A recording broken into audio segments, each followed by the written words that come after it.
I'm Brendan Gulick. Welcome to Buckeye Breakdown. How about on the defensive side of the ball? We've talked so much about the defensive struggles throughout the course of the year, and now you've got 3 games on tape, Tulsa, Akron, and Rutgers, where these changes on the defensive staff have been made. Matt Barnes calling plays now, his 3rd game doing that. But more importantly, I think on the actual personnel side, guys that in the beginning of the season, you're sitting there saying, hey, not a whole lot of experience on the field, talent, but not necessarily a lot of experience. And maybe the scheme wasn't great or the coaching of that scheme wasn't great. Now, 5 games in, again, I'm not trying to overreact here. I realize Rutgers is not a great team. I still think Rutgers is improved. And I said all week long, I thought they were a better football team than what we've seen from them in the past. The Buckeyes just kicked their butts today.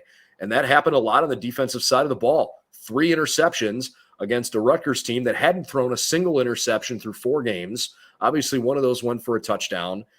Even though there weren't a lot of tackles for loss today or sacks, you could tell Noah Vedral's clock was sped up, and they were forcing him to, try to make some quicker decisions. Ronnie Hickman continued to make a boatload of tackles. He had one in particular that stood out to me in the middle of the second quarter on a 3rd and short. Was on the far sideline, made a great tackle, forced a 4th down that Rutgers went for and did not convert. I mean, those are the kinds of things that you need your defense to do, and I think we're seeing some good steps forward here. Well, I think the important thing when you look back at Rutgers, 3-0 start, obviously before they lost at Michigan last week, was the fact that they had a +7 turnover margin. They were one of the better teams in the country. I think they were still, tied for 4th in the country coming into this game. But, in those games, when they're the ones forcing the turnovers, that's how you win ball games. And then when they're the ones turning the ball over, that's when it gets out of hand just like this. And, it's really a really big confidence building game for Ohio State, coming off of Akron last week. And then, to then put in a very similar defensive effort again this week, like that's a very important thing. And, heading into a more difficult portion of the schedule because, let's be honest, it's not going to get any easier going forward. So, to finally be coming out of those 2 games and feeling good about the defensive effort, like that's a very important thing. I think the defense, had a little bit better blitz scheme today. I just saw different kinds of pressures. You saw Jack Sawyer drop back into coverage from his defensive end spot and linebackers blitzing. It's just there were some more exotic things that are difficult for quarterbacks to read. I just like the way Ohio State, got it going. I thought their interior defensive linemen played really well again today. Haskell Garrett and Tyleik Williams and Teron Vincent all had very good games. Javonte Jean-Baptiste had a huge hit at one point in the second quarter. Those guys are starting to get more physical, and that's going to be a big thing for Ohio State.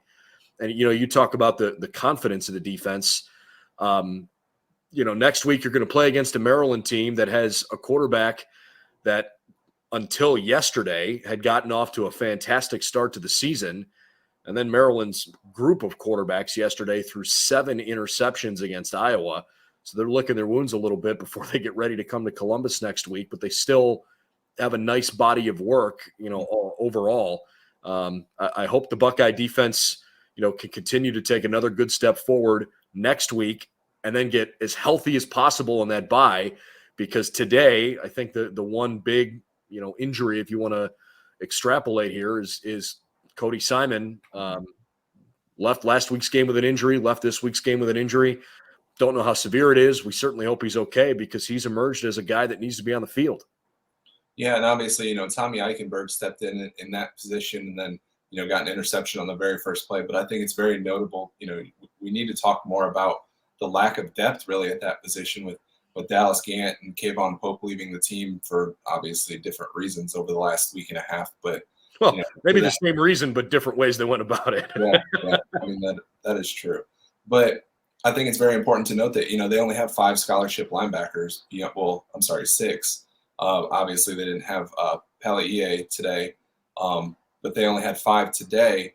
And it's kind of one of those things, you have Steel Chambers coming in from being a running back for the first couple of years of his career. And he's obviously played well, but there's a whole lot of inexperience at that position. So once once things really start to change, and if Simon is out for any amount of time, you're obviously going to have to get more creative with your lineups and those kind of things. So if there's really one concern for me about the defense, health-wise, it's obviously the lack of depth at that position.